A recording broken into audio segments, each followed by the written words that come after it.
السلام علیکم ورحمۃ اللہ وبرکاتہ۔ الحمد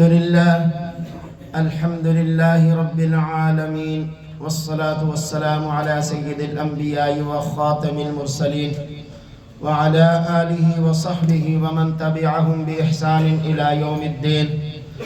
اما بعد فاعوذ باللہ من الشیطان الرجیم، بسم اللہ الرحمن الرحیم۔ يا أيتها النفس المطمئنة ارجعي إلى ربك راضية مرضية فادخلي في عبادي وادخلي جنتي۔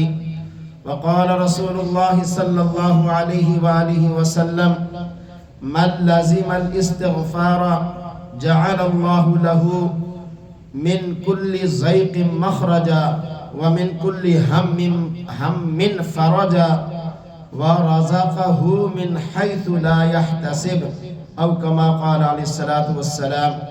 صدق اللہ وصدق رسولہ النبی الکریم۔ محبت سے درود پاک پڑھ لیجئے۔ اللہم صلی علی محمد وعلی آل محمد کما صلیت علی ابراہیم وعلی آل ابراہیم انکا حمید مجید۔ اللہم بارک علی محمد وعلی آل محمد کما بارکت علی ابراہیم وعلی آل ابراہیم انکا حمید مجید۔ انتہائی محترم بزرگوں، عزیز بھائیوں، ساتھیوں، یہ جمعہ اس ماہ مبارک کا آخری جمعہ ہے۔ ہم سب مسلمانوں کو اللہ نے اس آخری جمعہ کی توفیق بخشی ہے۔ اللہ ہمیں اس کی قدر کرنے کی توفیق دے، اس کا ایک ایک لمحہ اللہ کی طرف متوجہ رہنے، اللہ کا ذکر کرنے، اللہ کی عبادت کرنے اور سچے دل سے اپنے گناہوں کی معافی مانگنے کا ہے۔ گناہوں کو چھوڑنے کے عہد کا دن ہے۔ ہو سکتا ہے کہ ہماری زندگی کا یہ آخری جمعہ ہو یا یہ آخری رمضان ہو۔ ابھی تک اس ماہ رمضان میں فائدہ اٹھانے کا کچھ وقت ہماری زندگی میں ہے۔ یہ موقع بار بار نہیں ملتے۔ جتنا وقت اللہ نے دیا ہے اس میں اپنے اللہ کو راضی کر لیں، یہ بہت ضروری ہے اور بہت آسان ہے۔ بہت ساری ایسی مخلوق ہے، ایسے بندے ہیں، ایسے مسلمان ہیں جنہیں پتہ ہی نہیں کہ کب رمضان آیا اور کب چلا گیا۔ روزے رکھنے سے نہ کوئی غرض، نہ کوئی تراویح پڑھنے سے غرض، نہ اپنی آنکھوں کی حفاظت، نہ اپنے جسم کی حفاظت، نہ حلال و حرام کی حفاظت، نہ جائز و ناجائز کی تمیز۔ رمضان کے سارے بابرکت لمحات اسی طریقے سے گزر گئے، ان کے اوقات میں کوئی تبدیلی نہیں آئی۔ ابھی بھی وقت ہے کہ ہم اپنے اللہ کی طرف رجوع کریں، اللہ کو اپنا اللہ سمجھ کر اس سے توبہ استغفار کریں۔ وَأَنِيبُوا إِلَىٰ رَبِّكُمْ، پلٹ آؤ اپنے رب کی طرف۔ وَأَسْلِمُوا لَهُ مِنْ قَبْلِ، اور اپنا سر خم تسلیم کر لو، ہتھیار ڈال لو قبل اس کے کہ اللہ کی پکڑ آ جائے، اللہ کی طرف سے کوئی سخت حکم آ جائے۔ اس سے پہلے سر خم تسلیم کرتے ہوئے اللہ کی طرف لوٹ آئیں۔ میرے بھائیوں، بزرگوں اور دوستوں، سب سے بڑی چیز اللہ کی ذات عالی سے اپنے تعلق کو صحیح کرنا ہے۔ اللہ کی ذات سے اپنے تعلق کو مضبوط کرنا ہے۔ جس آدمی سے بھی پوچھو تو وہ اپنی دکھ بھری کتاب لوگوں کو سنائے گا۔ میری بڑی پریشانیاں ہیں، کوئی کہے گا میری اولاد نہیں ہے، اور اگر کسی کی اولاد ہو وہ کہے گا نافرمان ہے، فرما بردار نہیں ہے، کوئی کچھ۔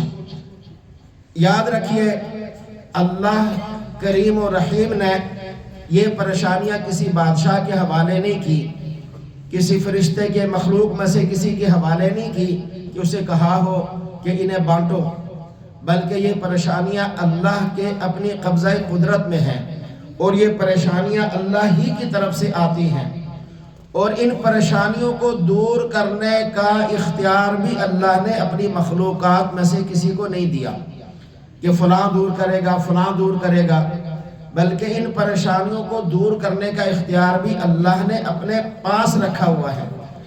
تو لہذا جو پریشانیاں عطا کرنے والا ہے وہی دور کرنے والی ذات ہے.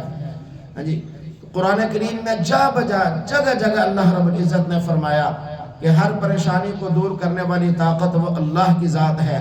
لہذا اس سے اپنا تعلق اگر مضبوط ہو جائے گا تو پھر اللہ ان پریشانیوں کو دور فرما دے گا. اللہ پاک آسانی والا معاملہ فرمائے گا، سارے راستے کھول دے گا اللہ، مشکلات کو چھانٹ دے گا اللہ، سارے اندھیرے دور کر دے گا اللہ، مشکلات کی ساری گانٹھیں کھلتی چلی جائیں گی بشرطے کہ اللہ کو راضی کر لیں. میرے بھائیو بزرگوں اور دوستو، ہماری خیر خواہی صرف دو ہستیوں کے پاس ہے.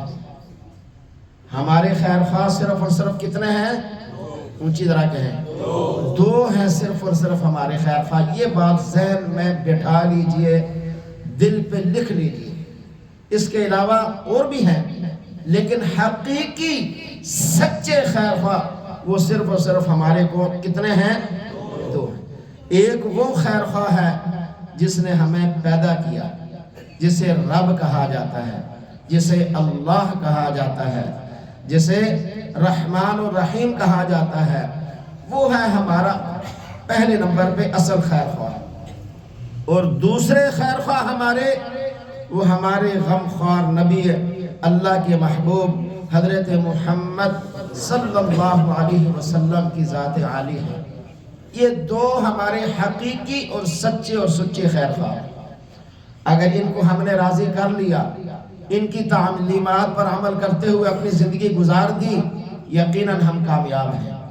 اور اگر انہیں ہم راضی نہ کر سکے اور ان کے حکموں کے خلاف زندگی گزاری تو یقیناً ہم ناکام ہیں. اس لیے ہمارے اسی طرح جس طرح ہمارے دو حقیقی خیر خواہ ہیں، اسی طرح ہمارے پکے اور کھلے دشمن وہ بھی دو ہیں. کتنے ہیں؟ دو دشمن ہیں.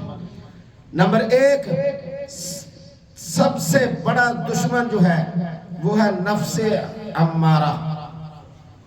نفس امارہ، ان النفس لامارۃ بالسوء الا ما رحم ربی. نفس امارہ گناہوں کی طرف ابھارتا ہے مگر جس پر میرا رب مہربانی فرما دے وہی بچتا ہے. اور نمبر دو شیطان.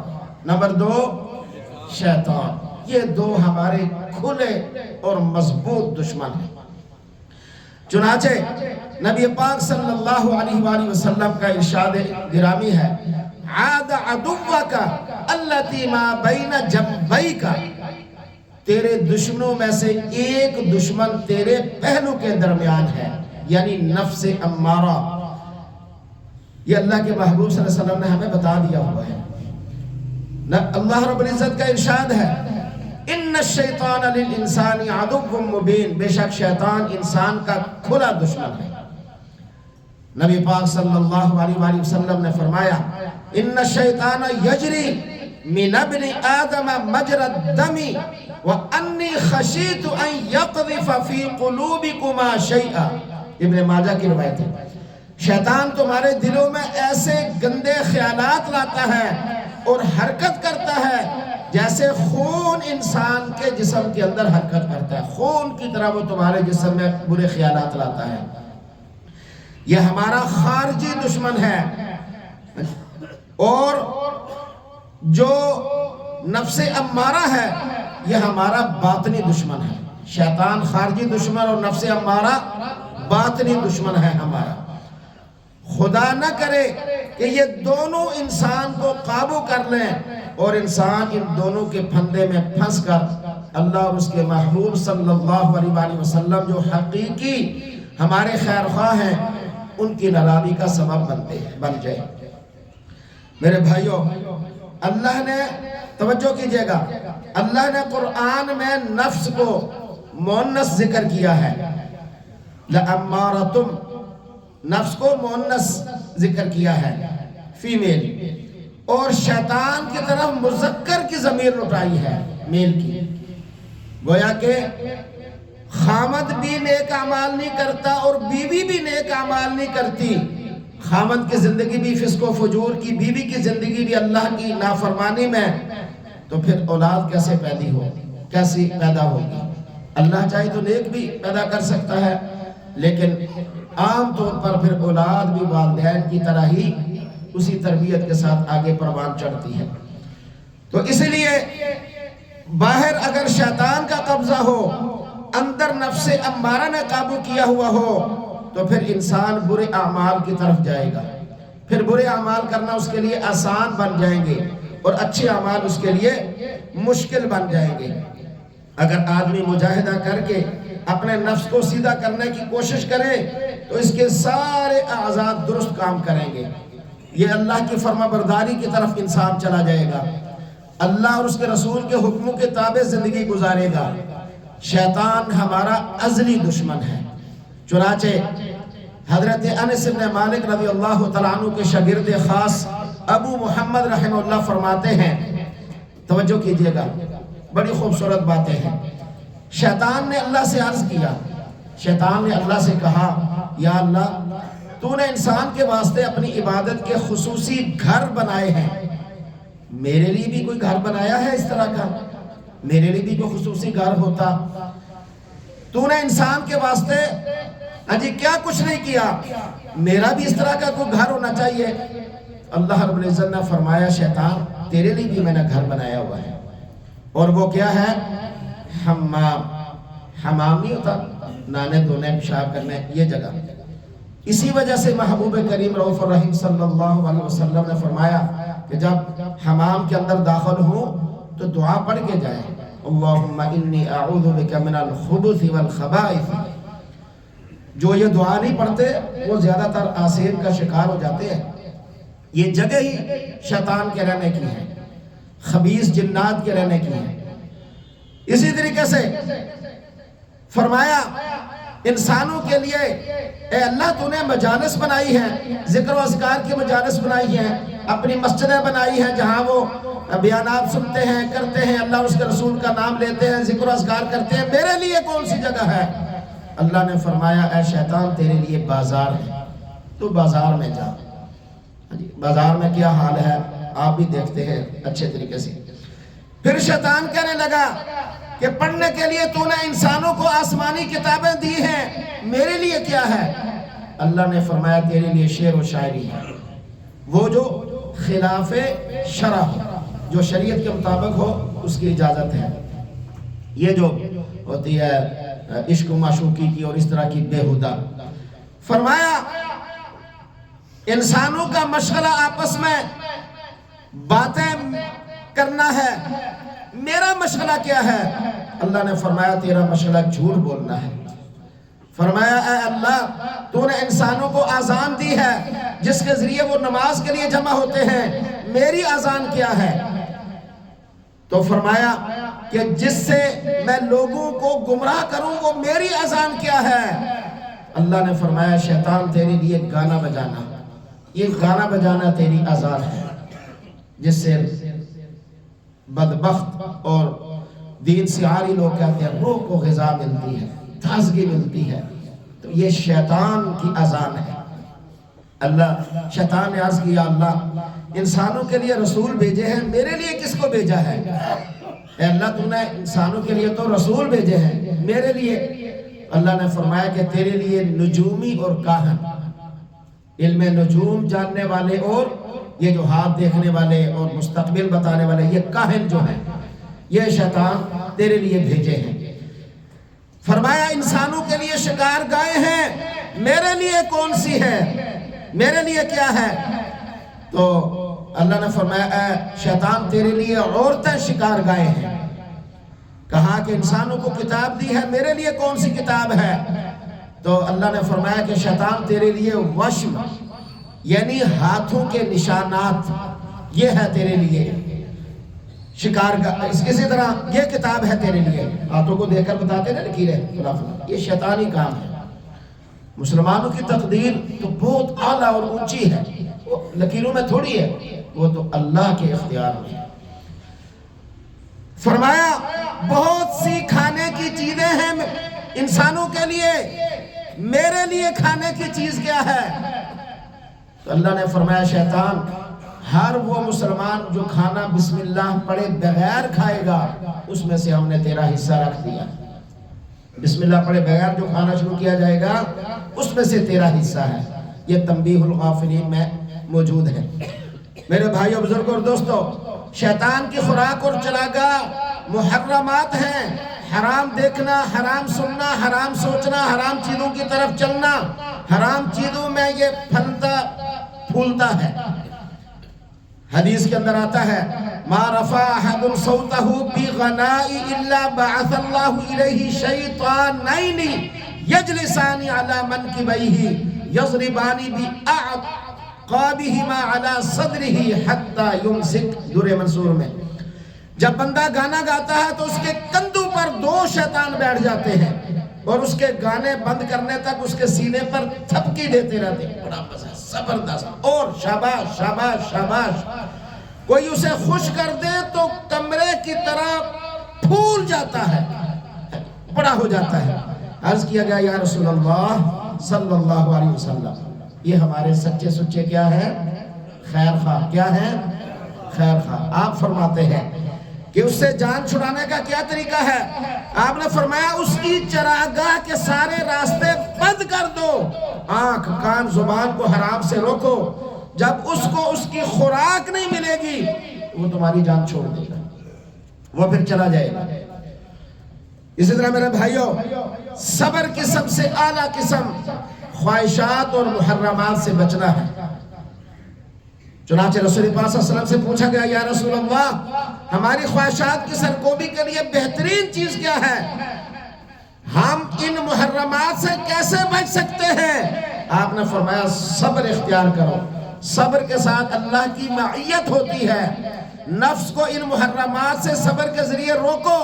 عرض کیا گیا یا رسول اللہ صلی اللہ علیہ وآلہ وسلم صبر کی حقیقت کیسے حاصل ہوگی؟ آپ نے فرمایا روزہ رکھو. روزے کے ذریعے تمہیں صبر کی حقیقت حاصل ہوگی. لیکن روزہ کون سا؟ جو اللہ کے حبیب صلی اللہ علیہ وآلہ وسلم کی طریقے کے مطابق. ایسا نہیں ہے کہ صرف بھوکے پیاسے رہے باقی سارے کام وہی کیے جو عام حالت میں ہم کرتے ہیں. حقیقی روزہ وہ صبر کا فائدہ دیتا ہے. پریشانی کے موقع پر جم جانا، ثابت قدم رہنا، یہ بھی صبر کی قسم ہے. اس کے لیے 300 درجات ہیں. نیکی پر اپنے آپ کو جمانا، ثابت قدم رکھنا، 600 درجات ہیں. خواہشات اور منکرات سے اپنے آپ کو روکنا، یہ صبر کی سب سے اعلیٰ قسم ہے. ایسے آدموں کے لیے جنت میں 900 درجات ہیں. صبر کی حقیقت کو پانے کے لیے اللہ نے ہمیں روزے رکھنے کا حکم دیا ہے اور اس کا فلسفہ یہ بتایا ہے لعلکم تتقون، تاکہ تم اللہ سے ڈرنے والے بن جاؤ. اور ڈرنے کا مطلب یہ نہیں ہے کہ نماز میں پہلی صف میں آ کے بیٹھے جی اور نماز کے اندر اذان ہونے سے پہلے دکان بند کی، اپنا کام بند کیا کہ پہلی صف میں بیٹھ گیا جی اور تسبیح پکڑ لی جی اور یہ پتہ چلے کہ حاجی صاحب پہلی صف میں نماز پڑھتے ہیں ہر سال عمرے کے لیے جی حج کے لیے. یہ تقویٰ نہیں ہے، یہ تو اللہ کے احکامات کی پابندی ہے. تقویٰ تو یہ ہے کہ ہر گناہ اس خوف سے چھوٹ جائے کہ میرا اللہ ناراض ہوگا اگر میں یہ کام کروں. یہ ہے تقویٰ. دکان کے اندر ناپ توڑ میں کمی بیشی نہ ہو، جھوٹ نہ ہو، فراڈ نہ ہو جی. اسی طریقے کے ساتھ 2 نمبر چیز نہ دی جائے، حد سے زیادہ مہنگی چیز نہ دی جائے، ذخیرہ دوزی نہ کی جائے، رشوت نہ لی جائے. یہ جو کام ہے، کسی کا دل نہ دکھایا جائے، کینہ بغض عداوت دل کے اندر نہ ہو، کسی کا حق نہ کھایا جائے، چوری نہ کی جائے، ڈاکہ نہ مارا جائے. یہ ہے اصل تقویٰ. اس سے بچنے کا نام تقویٰ ہے. نماز پڑھنا، روزہ رکھنا، یہ تقویٰ کا معیار نہیں ہے. اس لیے نبی پاک صلی اللہ علیہ وسلم نے فرمایا بعض لوگ ایسے جن کے بھوکا پیاسا رہنے سے زیادہ کچھ بھی انہیں حاصل نہیں ہوتا، حالانکہ وہ بھی روزے میں ہوتے ہیں نا بھوکا. فرمایا کچھ بھی نہیں ملتا. میرے بھائیوں بزرگوں اور دوستوں، حدیث قدسی ہے. حدیث قدسی کا معنی ہوتا ہے الفاظ اللہ کے اور ان کی ادائیگی محبوب کریم صلی اللہ علیہ وسلم کی زبان مبارک سے. چنانچہ اے ابن آدم، جب تک تو مجھے پکارتا رہے گا اور مجھ سے امید لگائے رکھے گا، میں تجھے بخشتا رہوں گا، اور مجھے کوئی پرواہ نہیں ہے. یعنی مجھے کوئی پوچھنے والا تھوڑا ہے کہ تو نے کیوں اسے بخشا ہے، تو نے کیوں اسے معاف کیا ہے. فرمایا اے ابن آدم، اگر تیرے گناہ آسمانوں کی بلندیوں کو پہنچ جائیں پھر تو مجھ سے مغفرت طلب کرے، میں تجھے بخش دوں گا اور مجھے کوئی پرواہ نہیں. اے ابن آدم، اگر تو ساری زمین گناہوں سے بھر کر لائے پھر بھی مجھ سے اس حال میں ملے کہ تو نے میرے ساتھ کسی کو شریک نہ ٹھہرایا ہوا ہوگا، تو میں تیری ساری زمین بھری گناہوں کو وہ نیکیوں میں تبدیل کر دوں گا. مجھے اس سے کوئی پرواہ نہیں ہے، بے شک تو جتنے مرضی گناہ لے کر آئے، بشرطے کہ شرک نہ کیا ہوں میرے ساتھ. میرے بھائیو، بزرگوں اور دوستو، اللہ بڑا کریم ہے، اللہ بڑا رحیم ہے. جو بھی حق اللہ کا ٹوٹا ہے اللہ اسے معاف کرے گا، لیکن حقوق العباد نہیں ہے. یہ نہیں ہے کہ بہن کا حق کھا لیا، پھوپھی کا حق کھا لیا، لوگوں کے پلاٹوں پہ پلازوں پہ قبضے کر لیے، لوگوں کے ایڈوانس مار لیے، لوگوں کا جو انہوں نے دیا تھا وہ سارا ہڑپ کر لیا اور پھر اللہ سے معافی مانگتے رہے. یہ مخلوق کا حق ہے، اس کی ادائیگی بھی لازمی اور ضروری ہے. ایک صحابیہ سیدنا ابو ہریرہ رضی اللہ تعالی عنہ کے پاس ایک عورت آئی. اس عورت نے آ کر کہا زنیت وولدت وقتلت. اے ابو ہریرہ، مجھ سے زنا سرزد ہو گیا، میں نے اس کے بدلے بچہ جنا اور اس کو قتل کر دیا. 3 گناہ میں نے کر لیا، زنا بھی کر لیا اور میں نے بچہ جنا اور اس کو قتل بھی کر دیا بدنامی کے خوف سے. حل لی من توبہ، کیا میرے لیے اب بھی بخشش کا کوئی راستہ ہے؟ نادم ہوں میں اپنے گناہ پر، پشیمان ہوں میں اپنے گناہ پر، مجھے معافی مل سکتی ہے؟ اللہ اکبر. سیدنا ابو ہریرہ رضی اللہ تعالیٰ عنہ نے فرمایا لا ولا نعمت العین ولا کرامہ. آنکھ ٹھنڈی نہ ہو تیرے لیے کوئی بخشش کا راستہ نہیں ہے. تو نے اتنا بڑا گناہ کر لیا، انسان ہے نا، تو نے اتنا بڑا گناہ کیا ہے، تیرے لیے کوئی بخشش کا راستہ نہیں ہے، جا بھاگ جا یہاں سے. وہ عورت واپس چلی گئی اور جاتے ہوئے یہ الفاظ کہے یا حسرتا اخلق ھذا الحسن للنار. ہائے افسوس، اے اللہ تو نے مجھ جیسی خوبصورت عورت کے لیے آگ کو پیدا فرمایا کہ میری جیسی خوبصورت عورت آگ میں جلے گی. تو نے میرے حسن کو آگ میں جلانے کے لیے پیدا فرمایا. ہائے افسوس. یہ کہتی ہوئی واپس چلے گی. نبی پاک صلی اللہ علیہ وآلہ وسلم کے پاس صبح سیدنا ابو ہریرہ تشریف لے گئے اور آپ کو جا کر یہ سارا ماجرا سنایا کہ یا رسول اللہ ایسے ایک عورت آئی، یوں کہا. تو رسول پاک صلی اللہ علیہ وسلم جو کہ رحمت للعالمین ہے، کیا ہے؟ اونچی ذرا، رحمت للعالمین ہے. آپ نے فرمایا ابو ہریرہ، کیا تو نے اللہ کا کلام نہیں پڑھا؟ اللہ اپنے پاک کلام کے اندر یوں ارشاد فرماتا ہے الا من تاب وآمن وعمل عملا صالحا فاولئک یبدل اللہ سیئاتہم حسنات. سورہ فرقان کے اندر یعنی جن سے قتل ہوئے، زنا ہوئے، بدکاریاں ہوئی، زیادتی ہوئی، انہوں نے گناہ کیے، بڑے بڑے گناہ کیے اور وہ اپنے مالک کے سامنے لوٹ آئے، اس کا دامن پکڑ لیا، گڑ گڑائے، زندگی کے روح کو پھیر لیا، تو اللہ اپنے کرم و فضل سے اس بندے اور بندی کو صرف معافی نہیں کرے گا بلکہ پچھلی ساری کوتاہیاں نیکیوں میں تبدیل فرما دے گا. کیا تو نے یہ نہیں پڑھا؟ اللہ اکبر. فرمایا جب اعلیٰ درجہ کی توبہ ہوگی تو ہم گناہوں کے دفاتر کو نیکیوں سے بدل دیں گے. سیدنا ابو ہریرہ نکلتے ہیں اس عورت کو ڈھونڈنے کے لیے کہ میں کیا کہہ بیٹھا، سارا دن ڈھونڈتے رہے، نہیں ملی. اگلے دن پھر ڈھونڈا اگلا دن ڈھونڈتے ڈھونڈتے وہ عورت مل گئی، اس کو بتا دیا کہ اللہ نے تیری توبہ کو قبول فرماتے ہوئے تیری بخشش فرما دی۔ وہ عورت سجدے میں گر گئی، زاروں قطار رونے لگی اور فرمایا خرجتنی مخرجا، کیا شان ہے اس اللہ کی جس نے میرے لیے توبہ کا راستہ کھول دیا۔ پھر اس نے گھر جا کر اپنی لونڈی باندی کو آزاد کیا اور اس کی بچی کو بھی آزاد کیا۔ اس خوشی کے اندر اللہ نے میرے گناہ کو بخش دیا۔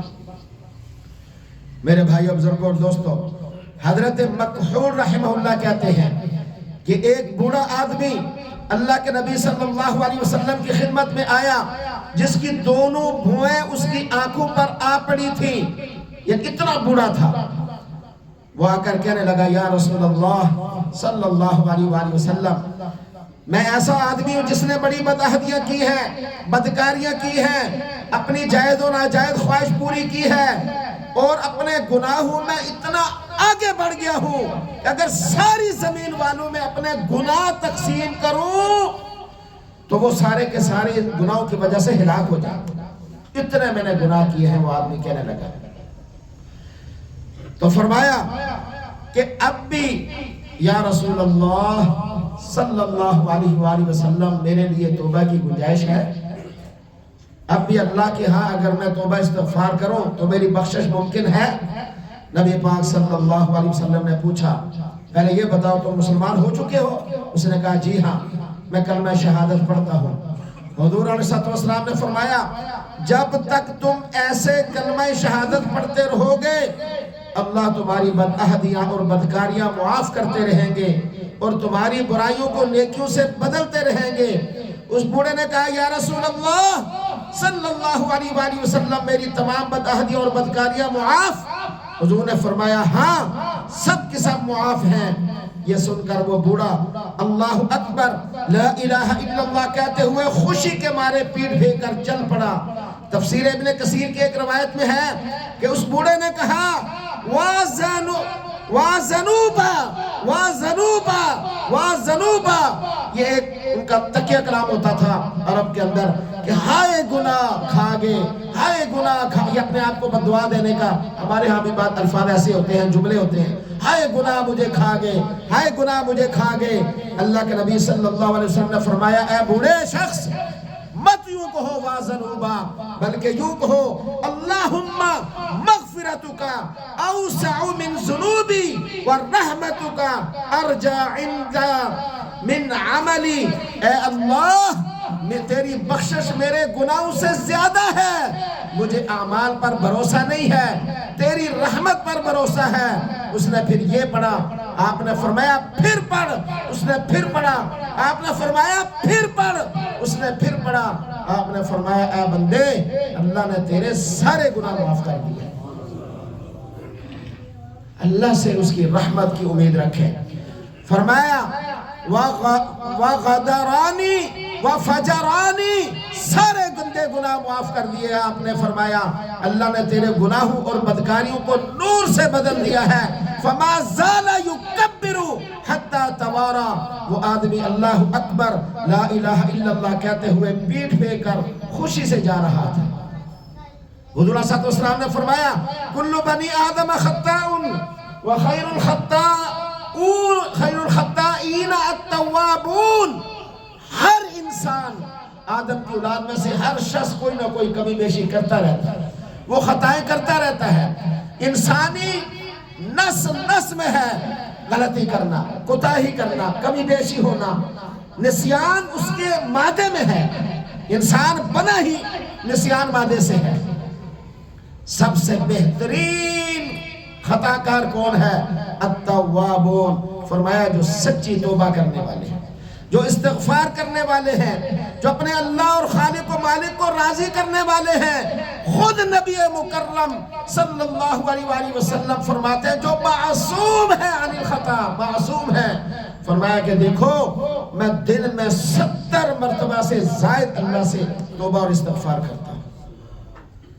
ہمارا پھر کیا حیثیت ہوگی؟ سیدنا ابو ہریرہ فرماتے ہیں کہ میں 24 گھنٹے میں 12,000 مرتبہ توبہ اور استغفار کرتا تھا۔ جبکہ آپ کے لیے پیارے آقا کریم صلی اللہ علیہ وسلم نے بھی جنت کی بشارت دی اور قرآن نے بھی جنت کی بشارت دی۔ میرے بھائیو توبہ استغفار کیجئے، سچے دل سے لوگوں کے حقوق جو ذمہ ہیں وہ ادا کیجئے، ان کے ساتھ ظلم اور زیادتی کیا اس کی معافی مانگیے، اللہ کے حقوق جو توڑے اللہ سے توبہ کیجئے، استغفار کیجئے، اللہ کی طرف پلٹ آئیے قبل اس کے پھر توبہ کا موقع نہ ملے، اور نیکیوں کی حفاظت کیجئے،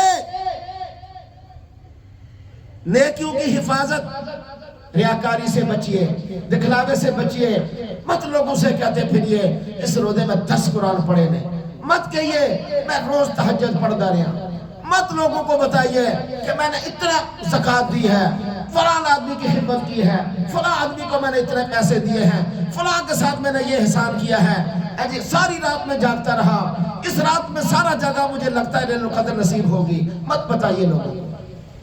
یہ اللہ اور بندے کا معاملہ ہے، اللہ اور بندے کے درمیان رہنے دیجئے۔ یہ لوگوں کو بتانا یہ ریاکاری ہے، دکھلاوا ہے، اس سے اعمال ضائع ہو جاتے ہیں۔ من تصدق یرائی فقد اشرک، جس نے صدقہ اور خیرات دکھلاوے کے لیے دی اس نے اللہ کے ساتھ شرک کیا۔ من صلی یرائی فقد اشرک، جو سارا سال نفلی روزے ہوتے ہیں مت لوگوں کے سامنے ان کو کھولنے کی کوشش کریں، مت لوگوں سے پوچھیں یار آج روزہ رکھے ہی 10واں رمضان، اس وعدے 6 روزے تو رکھے نے، بھائی تو نہ رکھے نے تو اللہ کے لیے رکھے، کوئی احسان کیا ہے ہمارے لیے؟ کیوں لوگوں کے دل ان کو جلاتے ہو؟ لوگوں کو یہ ایسے لوگ جو عقل سے فارغ ہوتے ہیں وہ دوسروں کی ایک طرح کی توہین کر رہے ہوتے ہیں۔ گھر میں روزہ رکھیا تو نہیں رکھیا؟ ڈی ایچ اے میں تھا، ایک آدمی تھا وہاں، کہنے لگا جی مولوی صاحب دسو صلاۃ و تسبیح پڑھن دا کتنا ثواب ہے؟ میں دسیا اتنا ہے۔ اچھا جڑا سال تو بعد پڑھے اتنا ہے، جڑا مہینے بعد پڑھے میں کہا جو تو کمال ہے، اور جڑا ہفتے بعد پڑھے کمال ہے، اچھا جڑا روز پڑھے کیا بتانے کی ضرورت ہے؟ یہ تو اللہ کی مہربانیاں ہیں، اللہ کے احسانات ہیں کہ اللہ توفیق دے دے۔ کیسا طریقہ ہے بتانے کا؟ بھائی میں روز پڑھتا، ضائع ہو جاتی ہے نیکیاں۔ سیدنا ابو ہریرہ رضی اللہ عنہ سے روایت ہے، حضور نے فرمایا لوگوں صحابہ کی جماعت کو، اے میرے صحابہ تمہیں پتہ ہے مفلس کون ہے؟ پتہ ہے تمہیں؟ تو انہوں نے کہا ہاں یا رسول اللہ، جدو کل مال دھیلا کوئی نہیں، پیسے کوئی نہیں، وہی غریب مفلس ہے۔ فرمایا میری امت کا مفلس وہ نہیں ہے جس کے پاس پیسہ دھیلا نہ ہو، میری امت کا مفلس اور ہے، میری امت کا مفلس وہ ہے وہ زندگی کے اندر نیکیوں کی انبار لگا کر اللہ کے ہاتھ تھیلے بھر کر لے کے جاتا ہے، نیکیاں ہی نیکیاں اس کے نام اعمال میں۔ پھر جب اللہ کے پاس پہنچتا ہے تو حساب و کتاب ہونے لگتا ہے، پیچھے سے ایک آدمی بھگا ہوا آتا ہے، اے یا اللہ انہیں میرا ایڈوانس مار لیا سی، یا اللہ نے میری چوری کی تھی سی، میں مختصر بتا رہا ہوں ٹائم نہیں ہوتا، یا اللہ نے میرا فلاں کام کیا، اللہ وہ نیکیاں اس کو دیتے رہیں گے، پیچھے آ گیا اللہ اس نے مجھے گالی دی تھی، یا اللہ اس نے میرے ساتھ بدتمیزی کی تھی، یا اللہ اس نے مجھے فلاں کیا، وہ نیکیاں اللہ تعالیٰ کو دیتے رہیں گے حتیٰ کہ نیکیاں ختم۔ پھر لوگ آئیں گے، یا اللہ اس نے میرے ساتھ فلاں سلوک کیا، اس نے میرے ساتھ فلاں زیادتی کی، اب اس کے گناہ اس پر ڈالے جائیں گے۔ وہ شخص جو اتنی نیکیاں لے کر آیا جنت میں جانے کے لیے، وہ گناہوں کے پلڑے لے کر جہنم میں ڈال دیا جائے گا۔ فرمایا آقا کریم صلی اللہ علیہ وسلم نے یہ میری امت کا مفلس اور فقیر اور غریب آدمی، نیکی کرنا کمال نہیں ہے، اس کے بعد اس کو سنبھال کے رکھنا کمال ہے۔ من جاء بالحسنہ فلہ عشر امثالھا، جو میرے پاس نیکی لے کے آئے گا اسے 10 گنا ملے گا۔ من فعل نہیں کہا اللہ نے کہ جو نیکی کرے گا اس کو ملے گا، جو لے کے آئے گا۔ میرے بھائیو بزرگوں اور دوستوں، عید کی خوشی کرنی ہے لیکن اللہ اس خوشی کو پسند کرتے ہیں جو شریعت کے ضابطے کے تحت ہو۔ اللہ نے قرآن دیا، اس کے بارے میں فرمایا فَبِذَلِكَ فَلْيَفْرَحُوا، اس کے ساتھ خوشی کرو۔ بدر میں مسلمانوں کو خوشی ہوئی، سجدے میں گر گئے، اللہ نے ہمیں خوشی دی۔ قارون نے بھی خوشی منائی، موسیٰ علیہ السلام نے فرمایا قارون لا تفرح ان اللہ لا يحب الفرحین، تیری خوشی شریعت کے خلاف ہے، ایسے نہ خوشی منا، اللہ ایسے خوشی منانے والوں کو پسند نہیں کرتا۔ اپنی خوشی شریعت کے تابع رہ کر منا، فرمایا تیری خوشی نہ جائے میرے بھائیوں، اپنے اعمال کی حفاظت کرنی ہے، عزم کریں کہ آئندہ اللہ کے احکامات پر عمل کریں گے، سارا سال نماز باجماعت ادا کریں گے، دفتر کے اندر ڈیوٹی پوری دیں گے، رشوت نہیں لیں گے، کاروبار احسن اور شریعت کے مطابق کریں گے، سود نہیں لیں گے نہ دیں گے، کسی کی چغلی، کینہ، بغض، غیبت، حسد، یہ سارے گناہ چھوڑ دیں گے، تب جا کر اللہ کے محبوب بندے بنیں گے، تب جا کر نبی پاک صلی اللہ علیہ وسلم کے سچی امتی بنیں گے۔ میرے بھائیوں، حضرت ابو دجانہ کا اصل نام سماک بن خرشہ تھا۔ اللہ کے نبی نے غزوہ احد کے موقع پر فرمایا من یاخذ منی ھذا، یہ تلوار کون لے گا، اس کا حق کون ادا کرے گا؟ 3 صحابی کھڑے ہوئے، حضرت عمر، حضرت زبیر ابن عوام، حضرت ابو دجانہ۔ آپ نے تلوار حضرت ابو دجانہ کو دے دی، حالانکہ حضرت زبیر سب سے زیادہ بہادر تھے، مشہور تھے بہادری میں، اور ان کے بڑے بیٹے بے مثل تھے، ان کے بیٹے عبداللہ بن زبیر عرب میں شیروں، ان کو شیر کہا جاتا تھا۔ چنانچہ حضرت زبیر کہنے لگے جب اللہ کے محبوب نے حضرت ابو دجانہ کو تلوار دی، اللہ اور اس کے محبوب خوب جانتے ہیں کہ حق یہی ادا کرے گا اس کا۔ چنانچہ حضرت جب جنگ ختم ہوئی تو پھر فَلَقَ بِهِ هَامَّ الْمُشْرِكِينَ، حضرت ابو دجانہ نے کافروں کی کھوپڑیاں اڑا دی۔ حضرت زبیر نے دیکھ کر کہا کہ واقعی اللہ اور اس کے رسول بہتر جانتے ہیں کہ اس کا حق کون ادا کرے گا۔ سنیے جو بات بتانے والی ہے۔ حضرت ابو دجانہ کی موت کا وقت آیا، لوگ عیادت کے لیے آ رہے تھے، چہرہ ان کا چمک رہا تھا، اتنا نور پہلے کسی نے شاید ہی کسی کے چہرے پر دیکھا ہو۔ جو بھی کہتا ہے ابو دجانہ آپ کے چہرے پر عجیب رونق ہے، نور ہی نور ہے، آپ کا چہرہ بڑا چمک رہا ہے۔ ابو دجانہ نے فرمایا یہ میرا چہرہ ایسے نہیں چمک رہا، بڑی توجہ سے سنیے گا، آخری بات ہے بس، یہ میرا چہرہ ایسے نہیں چمک رہا، یہ نور ایسے ہی نہیں آیا۔ فرمایا میں اس دنیا سے جا رہا ہوں اللہ کے پاس، 2 کام کر کے جا رہا ہوں، 2 کام۔ کتنے کام؟ 2 کام کر کے جا رہا ہوں میں۔ وہ کیا؟ فرمایا کہ پوری زندگی زبان سے میری کبھی ناجائز بات، لا یعنی بات نہیں نکلی، میری اس زبان سے فضول بات جس کا دین کا کوئی فائدہ نہ دنیا کا کوئی فائدہ ہو، وہ میری اس زبان سے کبھی نہیں نکلی، میں نے اس کی حفاظت کی ہے۔ امام غزالی نے لکھا ہے کہ 22 کے قریب گناہ انسان صرف زبان سے کرتا ہے۔ سیدنا ابو بکر صدیق رضی اللہ عنہ نے ایک دن زبان کو پکڑ کر بیٹھے اور فرمایا کہ اس نے ہمیں ہلاکت میں ڈال دیا۔ کتنے بڑے صحابی، یہ زبان ایسی چیز ہے۔ ایک صحابہ کہا یا رسول اللہ میں کوئی نیک عمل نہ کر سکوں تو پھر کیا کروں؟ میں کوئی نیک عمل نہ کر سکوں، کوئی اچھا کام نہ کر سکوں، پھر میں کیا کروں؟ آپ نے فرمایا کف لسانک، بس اپنی زبان کی حفاظت کر لیں، اپنی زبان کو شر سے محفوظ رکھنا۔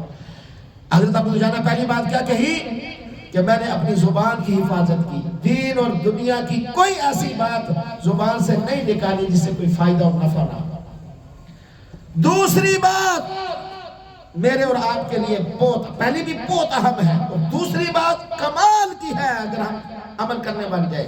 فرمایا قلبی للمسلمین سلیما، میرا سینہ مسلمانوں کے بارے میں ہمیشہ صاف رہا، میں نے کسی کی کدورت اپنے دل میں نہیں رکھی، کوئی رشتہ داروں کا بغض لے کر نہیں جا رہا، مسلمانوں کے بارے میں کینہ لے کر نہیں جا رہا، اپنا دل میں مسلمانوں کے لیے بالکل صاف رکھا ہے ساری زندگی، اور صاف ہی لے کر جا رہا ہے، اس لیے میرے چہرے پر نور ہے اور چمک ہے۔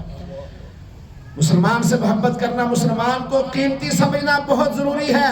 حضور نے کعبہ کو خطاب کرتے ہوئے فرمایا تھا ما اعظمک و اعظم حرمتک والمؤمن اعظم حرمتا عند اللہ منک، ترمذی شریف کے اندر ہے، اے بیت اللہ تو اللہ کے ہاں بڑا اجر، بڑا عظیم ہے، بڑا محترم ہے، تیری بڑی قدر ہے، تیری خوشبوئیں لوگ سنتے ہیں، لیکن سن لے اللہ کے گھر، اے بیت اللہ مسلمان کی قیمت تجھ سے زیادہ ہے، مسلمان کی قدر و قیمت، مسلمان کی شان اے بیت اللہ تجھ سے زیادہ ہے۔